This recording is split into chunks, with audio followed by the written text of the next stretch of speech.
खुश आमदीद। मैं मसूद राजा बोल रहा हूँ और मेरे इस उर्दू चैनल पे आपकी तशरीफ़ आवरी का बहुत बहुत शुक्रिया। आज की इस गुफ्तगू में कोशिश करूँगा आपको मुतारिफ़ कराऊँ मुख्तलिफ जो जुज़वी अज्जा हैं किसी भी शॉर्ट स्टोरी, अफसाने या नज़म को तनकीदी तौर पर पढ़ने के। अब ये जो चीज़ें हैं ये उमूमन हम अपने स्टूडेंट्स को यहाँ अमेरिका में एक पूरे सेमेस्टर में पढ़ाते हैं, क्योंकि साथ साथ वो इसकी मश्क भी करते हैं। लेकिन ये वो चीज़ें हैं जो आपको जहन में रखनी चाहिए जब भी आप किसी स्टोरी के बारे में लिख रहे हों या उसको खाली तनकीदी निगाह से पढ़ रहे हों, कि उसके जुज़वी अनासर क्या हैं, उसके कॉन्स्टिट्यूएंट पार्ट्स क्या हैं, और फिर वो आपको इस चीज़ की गाइडेंस देगा कि आप किस जुज़वी पार्ट पे, किस हिस्से पर ज़्यादा अपनी तवज्जो देंगे। तो किसी भी शॉर्ट स्टोरी, नज़म या प्ले के जुज़वी अनासर जो हैं, जो मिलकर उसको बनाते हैं, उनमें सबसे पहला हो गया plot, theme, setting, tone, point of view और कैरेक्टर्स। सो प्लॉट का मैं उर्दू तर्जुमा नहीं कर रहा, प्लॉट ही रहेगा मेरी इस बहस में। थीम को आप उर्दू में ख्यालिया कह सकते हैं कि इसका ख्यालिया क्या है, तसव्वुर क्या है। टोन जो है वो हो गया लहजा। पॉइंट ऑफ व्यू जो है उसको आप नुक्ता-ए नज़र कह सकते हैं। पॉइंट ऑफ व्यू, नुक्ता-ए नज़र लिटरल ट्रांसलेशन है उर्दू में। कैरेक्टर जो है वो किरदार हो गए, और सेटिंग जो है तरतीब। तो ये वो अनासिर हैं जो मिलकर एक शॉर्ट स्टोरी बनाते हैं, एक नज़म बनाते हैं, एक प्ले बनाते हैं। तो अब जब आप कोई भी शॉर्ट स्टोरी फर्ज किया पढ़ रहे हैं, तो सबसे पहले आपने ये देखना है यार इसका प्लॉट क्या है। अब प्लॉट की सिंपल सी समझ क्या है। प्लॉट किसी भी स्टोरी का या नज़म का या प्ले का वो हिस्सा है जो आपको अलिफ से लेके ये तक एक स्टोरी में क्या होता है, सीक्वेंस में, रिवर्स सीक्वेंस भी हो सकता है, वो उसका प्लॉट है। तो जब भी आप ये डिस्कस कर रहे हों कि इस स्टोरी में फलां दिन ये हुआ, फलां के बाद ये हुआ, इस सीक्वेंस के बाद ये हुआ, तो आप बेसिकली बुनियादी तौर पे प्लॉट की बहस कर रहे हैं। अब प्लॉट को थोड़ा सा कॉम्प्लिकेटेड कैसे बनाया जाता है, राइटर उसको कैसे करते हैं, उसके लिए वो दो तकनीकें इस्तेमाल करते हैं। एक को बोलते हैं फ्लैशबैक, दूसरी को बोलते हैं फोरशैडोइंग। अब फ्लैशबैक क्या होता है कि आप एक किरदार को आज मिले स्टोरी में, लेकिन वो कहता है मैं जब छोटा सा था, तो फिर आपको एक सब स्टोरी मिलती है जिसमें वो अपनी बचपन की कहानी सुनाता है। वो फ्लैशबैक है। उसका मकसद ये होता है कि जो प्लॉट है उसमें एक्स्ट्रा डिटेल जमा की जाए, ऐड की जाए, ठीक है ना। फ्लैशबैक का मकसद ये होता है आपको थोड़ी और मालूमात दी जाएं जिनकी मदद से आपको प्लॉट में जो फेले हाल है उसको समझने में मदद मिले। फोरशैडोइंग जो होती है वो होता है कई दफ़ा हिंट दे देता है आथर कि अभी आपको मालूम नहीं, लेकिन 10 दिन बाद जो होगा उसका इस शख्स की ज़िंदगी पे बहुत बड़ा असर पड़ेगा। तो फोरशैडोइंग जो है वो प्लॉट में सस्पेंस ऐड कर देती है। थोड़ा सा एक हिंट इधर दे दिया, एक हिंट वहां दे दिया, समझ गए। तो प्लॉट पॉइंट ए से पॉइंट जी तक जो भी मूवमेंट एक स्टोरी में होती है वो उसका प्लॉट। उसको फर्दर ऑगमेंट किया जाता है फ्लैशबैक, माजी की इंफॉर्मेशन डाल के, एंड फोरशैडोइंग, मुस्तकबिल के बारे में छोटे छोटे हिंट्स देकर। ये हो गया प्लॉट। तो जब भी आप अपनी क्लास में या अपने पेपर में इस चीज़ की बहस कर रहे हों कि इस स्टोरी ਨੂੰ मैं इत्थों पढ़ना शुरू किया, ਇਹਦੇ 'ਚ पहले ए होया, फिर ये हुआ, फिर वो हुआ, आप प्लॉट की बात कर रहे हैं, समझ गए। और अगर आपने ऐसे लिखना है किसी भी नावल पे या शॉर्ट स्टोरी पे, वो बहुत आराम से आप प्लॉट के ऊपर लिख सकते हैं। उसके बाद आ गए हम ख्यालिये के ऊपर, थीम। अब थीम्स जो है मुख्तलिफ होती हैं किसी भी स्टोरी की। कई दफ़ा एक स्टोरी में एक से ज़्यादा थीम भी होती है, बट थीम्स, जिंदगी में जो थीम्स हैं वो ये बड़ी बड़ी थीम्स हैं जिनके साथ हम डील करते हैं। गम, खुशी, उम्मीद, प्यार, इश्क, इश्क ला हासिल, स्पिरिचुअलिटी, ये सब जो है थीम्स हैं। तो बाज़ औक़ात जब आप एक स्टोरी पढ़ रहे होते हैं तो आप ये कोशिश करते हैं समझने की कि यार इसकी थीम क्या है, क्योंकि उसका असर होता है आपकी समझ पे। अगर आपको ये पता चल जाए कि यार ये छोटे बच्चे की कहानी है और इसकी थीम है उम्मीद और कामयाबी, तो फिर आप ये ट्रेस करेंगे प्लॉट में कि यार वो थीम कैसे रन करती है इसमें। तो थीमेटिक एनालिसिस जो होता है वो इसी चीज का होता है कि इस स्टोरी की बड़ी थीम्स क्या हैं, या अगर एक थीम पे मबनी है तो वो क्या है, और उसको समझने से हमें ये कैसे समझ आएगा कि इसमें किरदार जो हैं या प्लॉट जो है वो क्यों इस तरीके से होता है। तो पहला हो गया प्लॉट, दूसरी हो गई थीम, जिसको उर्दू में मैंने ट्रांसलेट किया ख्यालिया। फिर हम आ जाते हैं टोन के ऊपर, लहजा।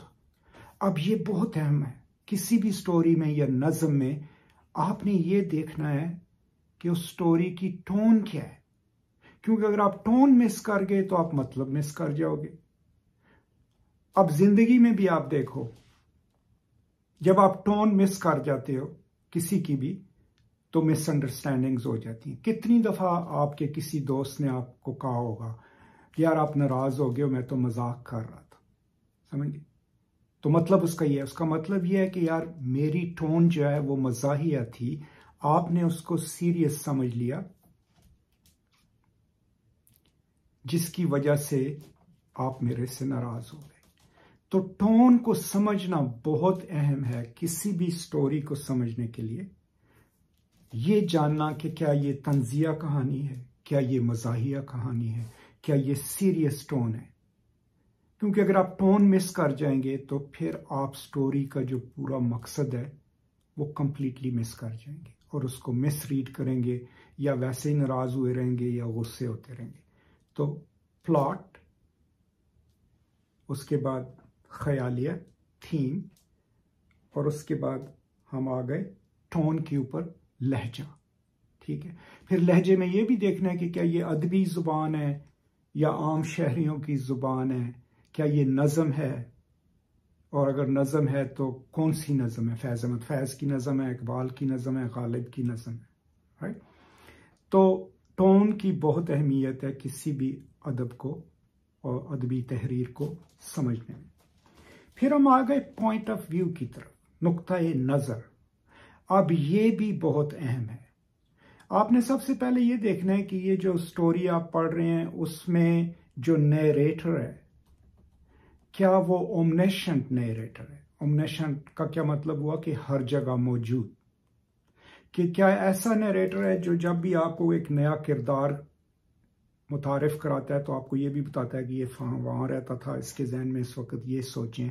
ओमनेशंट नरेटर या लिमिटेड ओमनेशंट नरेटर है कि आपको कुछ किरदारों के जहन में क्या हो रहा है वो आपके साथ शेयर कर रहा है और कुछ किरदारों के साथ नहीं। ठीक है, ये आपने देखना है। फिर आपने देखना है कि क्या ये फर्स्ट पर्सन नरेशन है या थर्ड पर्सन नरेशन है। अब उसकी क्या में फर्स्ट पर्सन नरेशन क्या होती है, क्या आपने स्टोरी पढ़नी शुरू की, उसमें कहा when I was young I used to go to this little school, that is first person narration. एक शख्स अपनी कहानी खुद सुना रहा है। थर्ड पर्सन नरेशन ये क्या होती है कि when he was young he used to live in a little village, right. तो उसका मतलब क्या हुआ कि एक और शख्स, एक तीसरी आवाज जो है किसी किरदार की कहानी सुना रही है। अब टेक्निकली जदीदियत में, मॉडर्निज्म में, जो फर्स्ट पर्सन नरेटर होता है उसको इतना ट्रस्ट वर्दी नहीं समझा जाता। उसको मशकूक समझा जाता है, सस्पेक्ट। और उसके पीछे सोच ये है कि जब कोई शख्स अपनी कहानी सुनाने की कोशिश कर रहा है तो वो एम्बेलिश भी करेगा, कई दफ़ा आपको मिसलीड भी करेगा, कई दफ़ा आपको गलत रास्तों पे भी लगाएगा। तो जब भी आप किसी फर्स्ट पर्सन नरेशन का नावल पढ़ रहे हो या स्टोरी, खास करके मॉडर्निस्ट जदीद, तो ये ज़हन में रखिएगा कि टेक्निकली आपने किसी भी नैरेटर पे पूरा इत्मीनान नहीं करना, लेकिन फर्स्ट पर्सन वाले के बारे में ज्यादा गौर से सोचना है।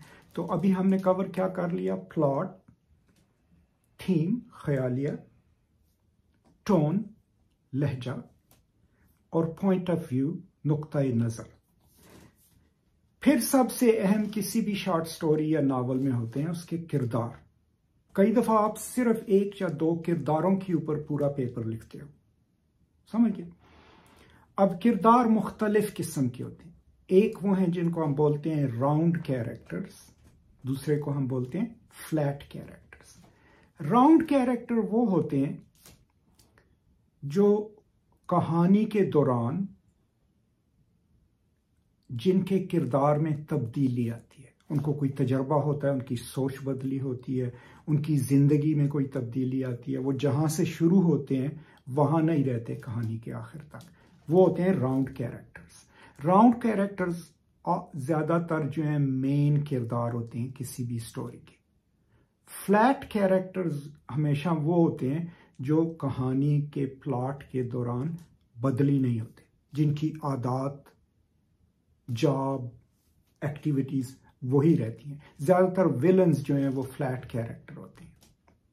या कोई भी किरदार जो रास्ते में आपको शख्स मिला, आपने उसको सलाम किया, कहानी में उसका जिक्र था, वो फ्लैट कैरेक्टर है, आया चला गया। तो किरदार जो हैं दो किस्मों के, राउंड और फ्लैट, ये आपने जहन में रखना है। तो जब आप किरदारों का एनालिसिस कर रहे हो अपने पेपर में, तो आप देख सकते हो यार इनमें से फ्लैट कैरेक्टर कौन सा है और राउंड कैरेक्टर कौन सा है। और फिर आप राउंड कैरेक्टर के बारे में लिख सकते हो कि उसकी ज़िंदगी में क्या तब्दीली आई, कैसे आई, अगर नहीं आई तो उसकी सोच में क्या तब्दीली आई। ये सारी चीज़ें आप किरदारों के बारे में लिख सकते हैं। कई दफ़ा ये भी होता है कि एक मेन किरदार जो कि राउंड किरदार है, वो कहानी का नैरेटर भी होता है और कहानी का पॉइंट ऑफ व्यू उसकी तरफ से होता है। कई दफा एक माइनर किरदार जो है, फ्लैट नहीं लेकिन माइनर, वो कहानी सुना रहा होता है किसी बड़े किरदार की। ये भी आपने कहानियों में मिसालें देखी हैं। तो क्या कुछ हमने सीखा अभी तक कि कहानी को पढ़ते हुए उसके प्लॉट को देखना है, उसकी थीम को, जिसको मैं ख्यालिया कह रहा हूं, टोन, जुबान कौन सी इस्तेमाल हुई है, लहजा, वो ज़हन में रखना है, नुक्ता नज़र किसका बयान किया जा रहा है, पॉइंट ऑफ व्यू, किरदार किस किस्म के हैं, और फिर सेटिंग, जिसकी उर्दू तर्जुमा मुझे मिल रहा है तरतीब, लेकिन सेटिंग उससे थोड़ी सी ज़्यादा कॉम्प्लिकेटेड है।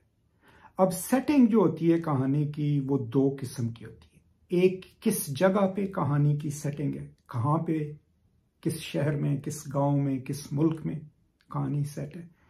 और दूसरा, किस टाइम में, किस वक्त में, 18वीं सदी की कहानी है, 19वीं सदी की कहानी है, हालिया वक्त की कहानी है, 2020 की कहानी है। तो टाइम की भी सेटिंग होती है और जगह की, ठीक है ना।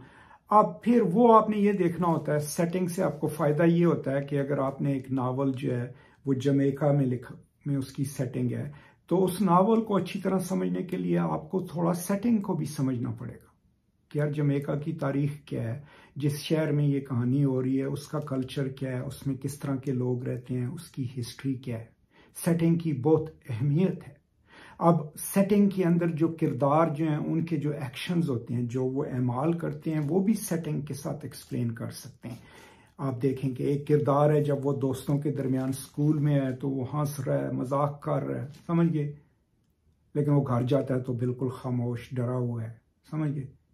तो अब आपको सेटिंग की वजह से समझ आएगी कि ये नहीं कि उसमें एकदम ऐसी तब्दीली आ गई, बल्कि ये कि क्योंकि वो अलग सेटिंग में है, इस वजह से वो किरदार, वही किरदार अब एक और तरीके से बोल रहा है या सुन रहा है या रह रहा है।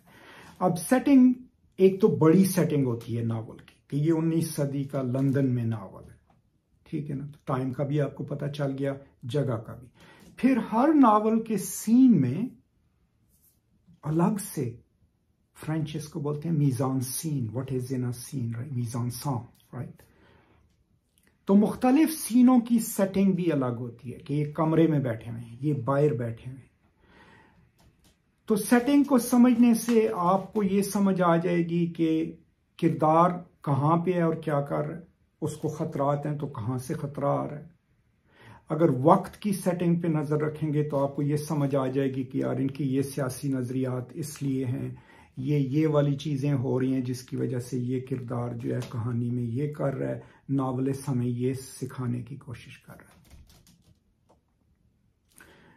तो ये मेरे हिसाब से जुज़वी अनासिर हैं जो किसी भी स्टोरी का हिस्सा होते, ठीक है ना। अब एक दफ़ा फिर बता दूं, और मैं माफ़ी चाहता हूं कि मैं नीचे अपने नोट्स को देख रहा हूं क्योंकि मुझे उर्दू तर्जुमे पे नज़र रखनी पड़ती है। तो सबसे पहले जिक्र किया मैंने प्लॉट का, ठीक है ना, फिर थीम, ख्यालिया, फिर हमने बात की टोन की, लहजा, फिर हमने बात की पॉइंट ऑफ व्यू, नुक्ता-ए नज़र, किरदार, कैरेक्टर्स, और आखिर पे सेटिंग, तरतीब। तो ये किस लिए आपसे शेयर कर रहा हूं, समझिए। अब मेरी ये जो ऑडियंस है इन उर्दू वीडियोस की, सब उर्दू और हिंदी समझने वाले हैं, लेकिन पाकिस्तान की कॉन्टेक्स्ट में मेरे वो प्यारे लोग हैं, जिनमें से मैं खुद भी हूं, जो मेरी तरह पहले गांव के स्कूल में पढ़े, फिर उर्दू मीडियम स्कूल में पढ़े, फिर अंग्रेजी मीडियम में चले गए, फिर कॉलेज में आ गए। तो मेरी ऑडियंस मेनली आप में से वो लोग हैं जो इस तालीमी निज़ाम से निकल के आए और अब आप ऐसे मकाम पे पहुंच चुके हैं कि जहां आप कॉलेज में इल्म हासिल कर रहे हैं। तो आप लोग मेरी ऑडियंस हो, मेरी उर्दू भी थोड़े वर्गी है। तो कोशिश ये है कि ये जो चीज़ें जो यहाँ पे लोग हज़ारों डॉलर खर्च करके कॉलेजों में पढ़ते हैं हम जैसे प्रोफेसरों से, वो मैं आपकी खिदमत में आपकी ज़ुबान में पेश कर दूं ताकि आप इसको इस्तेमाल कर सकें और आपके असातिज़ा। तो अब जब भी आप अंग्रेज़ी की क्लास में जाते हो, लेट्स से आप FSC में हो, ठीक है ना, BS में भी हो सकते हो, बैचलर्स में भी, और आप एक शॉर्ट स्टोरी उठाते हो जो आपको प्रोफेसर साहिब या प्रोफेसर साहिबा आपको पढ़ा रही हैं, तो अब आप उस स्टोरी को जब पढ़ना शुरू करते हो, तो जब ये आपको उसके जुज़वी अनासर का पता होगा तो आपको उसको समझने में आसानी होगी। आपने अंग्रेजी में एक शॉर्ट स्टोरी पढ़नी शुरू की, आपने कहा अच्छा यार इसका प्लॉट क्या है, आपने एक दफ़ा पढ़ी तो आपको पता लग गया अच्छा ये यहां से लेके यहां तक ये हो रहा है स्टोरी में, ये फ्लैशबैक्स हैं, ये फोरशैडोइंग है, ये इसका प्लॉट है, तो आपको प्लॉट समझ आ गया। फिर आपने कहा यार इसका लहजा क्या है, क्या ये सीरियस स्टोरी है या मज़ाहिया स्टोरी है या तंजिया स्टोरी है, उसने आपको एक और लेयर दे दी उस स्टोरी को समझने की। फिर आप चले गए उसकी थीम के ऊपर, इसकी थीम क्या है, स्ट्रगल, लव, हेट, वॉर। तो उस थीम को ज़हन में लाने से आपको समझ आ जाएगा कि यार अच्छा इसमें जो किरदार हैं वो क्योंकि इस थीम में ये स्टोरी बंद है इसलिए उनके एक्शन ये हो रहे हैं। फिर आप किरदारों पे चले गए, इसमें अच्छा किरदार कौन है, इसमें विलन कौन है, हीरो कौन है, उनमें से अब मेन किरदार कौन सा है, राउंड किरदार कौन सा है, किस किरदार की जिंदगी जो है स्टोरी के दौरान बदली होती है या उसकी सोच बदली होती है। तो आपको एक और मौका मिल गया उसी स्टोरी में ये चीजें देखने का। फिर आप पॉइंट ऑफ व्यू, नुक्ता-ए नजर, कि ये कहानी जो है जब आप उसको पूरा पढ़ लेते हो तो ये किसकी कहानी सुना रही है, समझ गए। क्या ये अर्बन मिडिल क्लास की कहानी है, क्या ये किसी औरत की स्ट्रगल की कहानी है, क्या ये किसी गांव के बच्चे की कहानी है, उसमें किसका पॉइंट ऑफ व्यू प्रिविलेज किया जा रहा है, ठीक है ना। अगर बच्चा अपनी कहानी खुद सुना रहा है तो जाहिर है फिर उस गांव का बच्चा है, मैं शहर में कैसे आया, मैंने किस तरीके से पढ़ाई की, तो उसका पॉइंट ऑफ व्यू आपको दिखाया जा रहा है। अगर कोई और शख्स है जिसको पेंडू लोग अच्छे नहीं लगते, समझिए, तो वो कह रहा है तो जायल लोग आ जाते ने साढ़े कॉलेजां च पढ़न जना, तो वो पॉइंट ऑफ व्यू फिर उस शख्स का हुआ ना। तो ये जानना बहुत अहम है कि स्टोरी में पॉइंट ऑफ व्यू किसका है और कौन सा पॉइंट ऑफ व्यू जो है उसको प्रिविलेज किया जा रहा है, उसको बेहतर समझाया जा रहा है, और उसकी फिर आप क्रिटिक कर सकते हैं। और फिर किरदारों का मैंने आपको बता ही दिया। और फिर सेटिंग, पाकिस्तान में हम ये कहानी सिंध में है, बलूचिस्तान में है, पंजाब में है, इसमें किस जगह सेटिंग के दरमियान किस जगह को बेहतर कहा जा रहा है, लाहौर को या गुजरांवाला को, समझ गए। सेटिंग से आपको ये चीजें समझ आएंगी।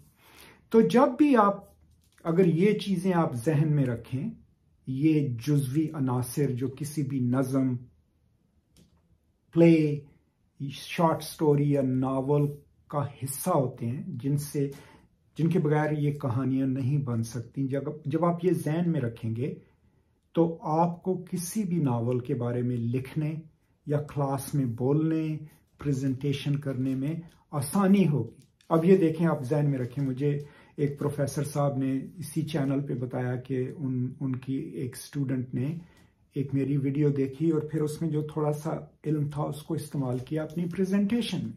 अब जो मैंने अभी आपके सामने पेश किया है, कल अगले हफ्ते अगर आपकी एक शॉर्ट स्टोरी पे प्रेजेंटेशन है तो आप यही मौजूआत ले लें कि जी एक स्लाइड पे प्लॉट, एक स्लाइड पे थीम, एक स्लाइड पे टोन, एक स्लाइड पे सेटिंग, किरदार, ठीक है, नुक्ताए नजर, तो आपके पास 1 घंटे की प्रेजेंटेशन भी हो गई प्रैक्टिकली। लेकिन आपको उस स्टोरी के ऊपर बहस करना जो है की बेहतर सलाहियत हो गई, उसके बारे में सोचने की सलाहियत आपकी बेहतर हो गई, ठीक है ना। अब इसको जिंदगी में ले जाओ, कहानियों को छोड़ें, नावलों को छोड़ें, आम जिंदगी में जब भी कोई आपसे कुछ कह रहा है, सियासतदान होए, लीडर होए, तो आप ये सबसे पहला सवाल ये कह सकते हैं कि यार इसका पॉइंट ऑफ व्यू क्या है, समझ गए ना, इसका नुक्ता नजर क्या है और क्यों है। क्या इसका नुक्ता नजर ये इसलिए है कि ये हमारे साथ मिलके चलना चाहता है, या इसलिए है कि इसको अपना मफाद चाहिए और ये इस नुक्ता नजर से उसको हमें इस्तेमाल कर, तो आपकी जो क्रिटिकल सेंस है वो बेहतर हो जाती है। सेटिंग, आप कहीं भी जा रहे हो, अगर आपकी सेटिंग पे नजर है तो आप जो बोलेंगे, जिस तरीके से बोलेंगे वो अट्यून्ड होगी, सेंसिटिव होगी सेटिंग के साथ, समझ गए। तो आपका सोशल जो ताल्लुकात हैं वो बेहतर होंगे, कि आपको ये समझ होगी यार इस सेटिंग में ये बात कहना ठीक नहीं है। दोस्तों यारों में बंदा कह देता है, यहाँ नहीं। सेटिंग के फर्क मालूम होने से ये फर्क आपकी जिंदगी में पड़ा, समझ गए। और इसी तरह जो है थीम, किस वक्त कौन सी बात कहनी है, समझ गए, वो तो हमें आम पता भी होता है कि यार इस जगह की थीम शादी की है, इस जगह की थीम मातम की है, यहाँ पे इस तरीके से बात करनी है, यहाँ से थीम की ये अहमियत है जिंदगी में। तो ये थी कुछ अफकार, सोचें जो मैं आपके साथ शेयर करना चाहता था। उम्मीद है इससे आपको मदद मिलेगी अपनी पढ़ाई में, अदब की पढ़ाई में, और ख़ास करके उसके अलावा आपकी सोच की मजबूती में, और फिर दुनिया में जो आपका कॉन्डक्ट है, समझ गए ना, कि आप दुनिया में लोगों की सेटिंग समझें कि अगर कोई किसी तरीके से कोई काम कर रहा है तो बजाय उनके ऊपर इल्ज़ाम लगाने के आप ये समझने की कोशिश करें कि यार ये किस तरह की सेटिंग में ये जो शख्स है ये इस तरह की बात कर रहा है। तो उससे फायदा ये होता है कि आपको दूसरों को माफ करने की हिम्मत और हौसला मिल जाता है जब आप किसी को उसकी सेटिंग में समझने की कोशिश करते हैं। जब आप किसी की टोन को सही समझते हैं तो आपको उनकी बात सही समझ आती है। तो यही सब चीजें हैं, ध्यान में रखिएगा। बताइएगा आपको कैसी लगी, और आपके कोई भी सवालात हों बराए करम कमेंट्स में डाल दीजिए, मैं कोशिश करूँगा उनका जवाब देने की। बहुत शुक्रिया। ये चैनल जो है इसको और लोगों तक भी पहुँचाइए ताकि ज़्यादा लोग इससे मुस्तफ़ीद हो सकें। फिर मुलाकात होगी। खुश रहें, आबाद रहें, आज़ाद रहें। खुदा हाफिज़।